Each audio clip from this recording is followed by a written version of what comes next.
Guys, from Buñuel to Kubrick, the eye has always been really central in movie history. And in your movie, googly eyes are a central element in the storytelling because they symbolize women's approach to life. I would like to know, how did you come up with this idea?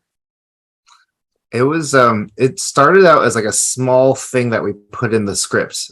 We just said, oh, we need to have something visual for Waymond to do that represents his silliness, and so we started adding a bunch of stuff. There's like, oh, he likes to make cookies, he likes to do googly eye, like he likes to decorate, and then slowly, as we kept rewriting, the googly eyes kept coming back and became more and more important. And then the moment when we realized that little moment when she turns a bullet into an eye and sticks it on her forehead, oh, okay, I think this actually might be bigger than we thought it was going to be. But maybe we should have done the Buñuel googly eye split. Oh, yeah, that'd be cool. We should do classic cinema, but with googly eyes. Yeah, exactly. Well, I love that. The Requiem for a Dream. They do drugs, and the googly eye comes in. What else can we do? That would have been great. You're giving us ideas. This is good. Good. And guys, your movie underlines how even a story told many times as a mother-daughter relationship can be told in a really unique and original way. And do you feel that sometimes cinema should be more bold and take a risk, as you did with your movie?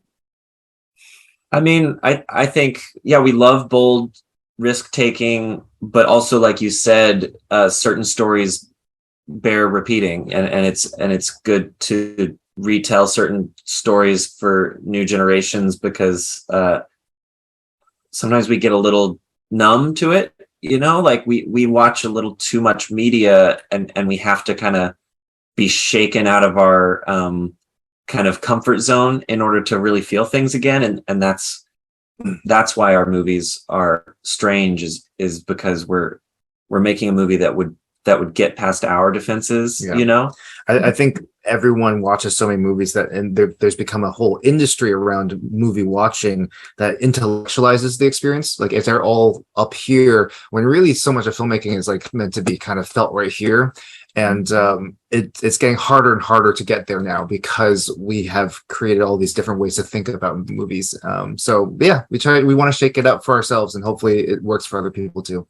Mm-hmm. And yours is a movie about compassion and kindness in the chaos, and I'm a great fan of kindness. And I would like to know if you decided to do this movie also as a reminder to the world to be kind to each other, because we live in a really chaotic moment of our history. Yeah, I mean, I think we did this movie as a reminder to ourselves.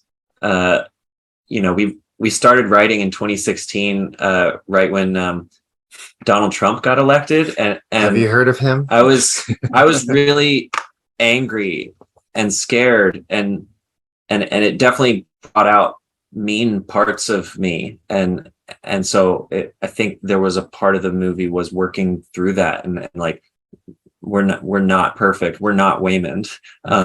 We have more in common with Evelyn, and we every once in a while have to remind ourselves, that like that kindness is helpful, that like and that meanness is counterproductive, like shouting at someone doesn't make the world a better place.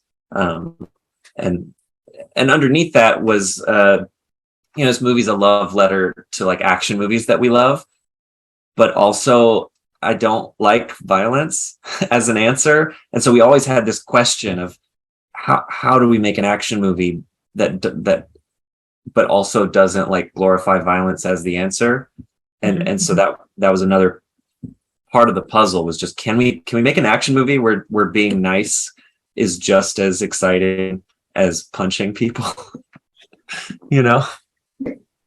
And this is a movie about an Asian American family, but to me it felt universal, because I think that everyone has experienced the different approach to life that Evelyn and her daughter experience in the movie. And I think about the gap between their generation.